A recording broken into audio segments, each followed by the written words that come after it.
ఆంధ్రప్రదేశ్ రాష్ట్ర రాజకీయాల్లో ఊహకందని దారుణ పరిణామాలు చోటు చేసుకుంటున్నాయి. ప్రజల ఓట్లతో గెలవడమనే సాంప్రదాయానికి పాతరేసి ప్రత్యర్థి అభ్యర్థులను బరిలోంచి తప్పించడం అనే అసాధారణ కుట్ర రచిస్తున్నట్లు తెలుస్తోంది. కనీసం 10 మంది టీడీపీ అభ్యర్థులపై గుడిపెట్టి వారిని పోటీ నుండి తప్పించడమే లక్ష్యంగా పొరుగు రాష్ట్రం కేంద్రంగా పావులు కదుపుతున్నట్లు తెలుగుదేశం అధిష్టానానికి సమాచారం అందింది. నామినేషన్ల ఉపసంహరణలోపు 10 మంది అభ్యర్థులను తప్పించగలిగితే టీడీపీ బలహీనంగా మారుతుందన్న అంచనాతో ఈ వ్యూహం ఎంచుకున్నట్లు ప్రచారం జరుగుతోంది. టీడీపీకి చెందిన 2 సిట్టింగ్ ఎమ్మెల్యేలు తమకు మళ్లీ టికెట్ లభించినా ప్రచారంలో దిగడానికి తటపటాయిస్తున్న తీరును బుధవారం ఆంధ్రజ్యోతి వెలుగులోకి తెచ్చిన విషయం తెలిసిందే. పొరుగు ఒత్తిళ్లే దీనికి కారణమని టీడీపీ అధిష్టానం కూడా నిర్ధారణకు వచ్చింది. ఈ వ్యూహం ఆ ఇద్దరితోనే ఆగిపోలేదని, జాబితాలో మరికొందరు ఉన్నారని తెలుస్తోంది. రకరకాల మార్గాల్లో వీరిపై ఒత్తిడి తేవడం ద్వారా వీలైతే అసలు నామినేషన్ వేయకుండా ఆపడం, లేదంటే వేసిన నామినేషన్ వెనక్కి తీసుకోవడం, అదే కాకపోతే చివరి క్షణంలో ప్రచారాన్ని పక్కన పెట్టి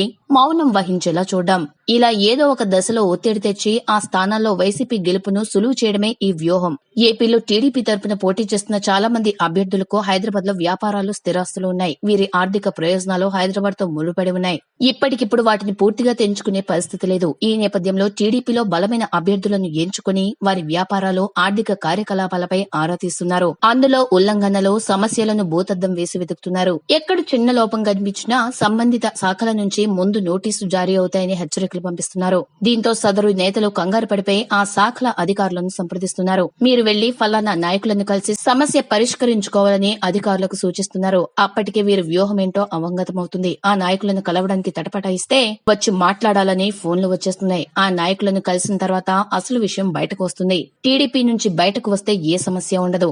మీ వ్యాపారం హాయిగా చేసుకోవచ్చు. రాజకీయాల కోసం విలువైన ఆస్తులను పాడు చేసుకోవద్దు. మీ మంచి కోసమే చెప్తున్నామంటూ శుతిమెత్తగా హెచ్చరికలు జారీ చేస్తున్నారు. అంతటితో ఆగకుండా తమ మాట విని లాభపడిన వారు, వినకుండా నష్టపోయిన వారి ఉదాహరణలు కూడా వినిపిస్తున్నారు.